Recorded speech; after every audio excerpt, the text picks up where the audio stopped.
আসসালামু আলাইকুম রহমতুল্লাহ viewers, welcome back to my channel Kamal's heaven. আমি এখন আছি সৌদি আরবের মদিনা শহরে অবস্থিত ইসলামের ইতিহাসের অন্যতম পবিত্র ও ঐতিহাসিক স্থান জাবাল উহুদ বা উহুদ পাহাড়ের পাদদেশে, অর্থাৎ উহুদ প্রান্তরে। এটি মদিনা শহরের মসজিদে নববী থেকে প্রায় 5 কিলোমিটার উত্তরে অবস্থিত একটি বিশাল পর্বত,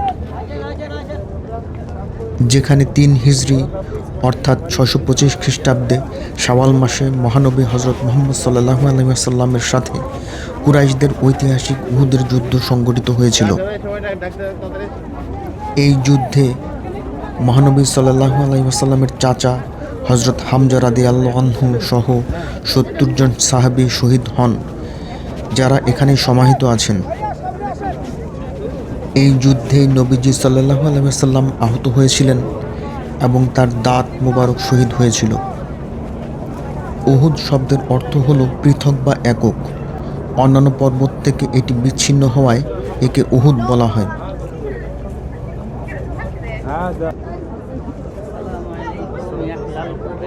আসসালামু আলাইকুম ইয়া আহলাল কুবুর। আমরা সামনে যে স্থানটি দেখতে পাচ্ছি, এটি সেই সমাধিস্থল যেখানে নবীজি সাল্লাল্লাহু আলাইহি ওয়াসাল্লামের 70 জন সাহাবী সমাহিত আছেন।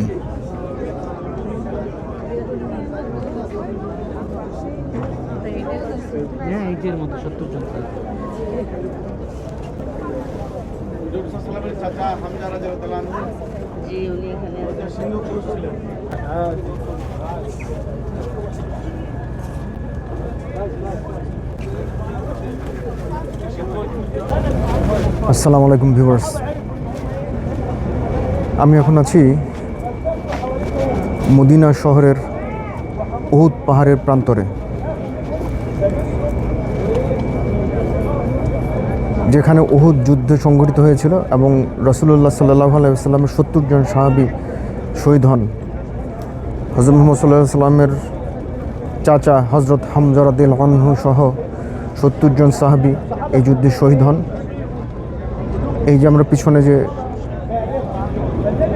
সমাধিস্থল দেখতে পাচ্ছি, এটি হচ্ছে হযরত হামজা রাদিয়াল্লাহু আনহু সহ 70 জন সাহাবীর সমাধি।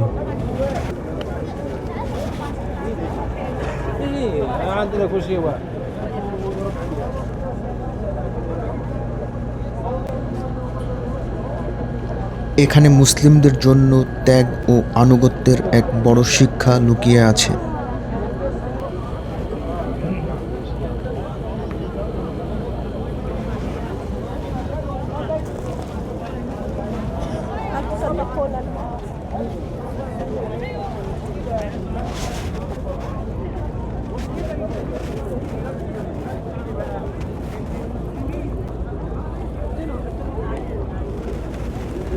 নবীজি সাল্লাল্লাহু আলাইহি ওয়াসাল্লাম উহুদ পাহাড় সম্পর্কে বলেছিলেন, উহুদ পাহাড় আমাদের ভালোবাসে, আমরাও উহুদ পাহাড়কে ভালোবাসি।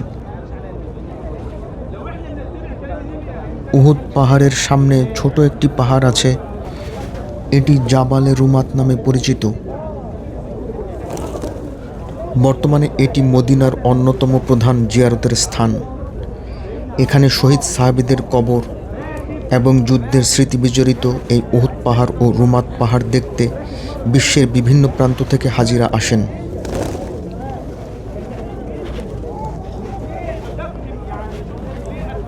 আল্লাহ আমাদের সবাইকে এই পবিত্র স্থানটি জিয়ারতের তৌফিক দান করুন, আমিন। ভিউয়ার্স, ভিডিওটি দেখার জন্য ধন্যবাদ। Please subscribe my channel Kamal's heaven. আল্লাহ হাফেজ।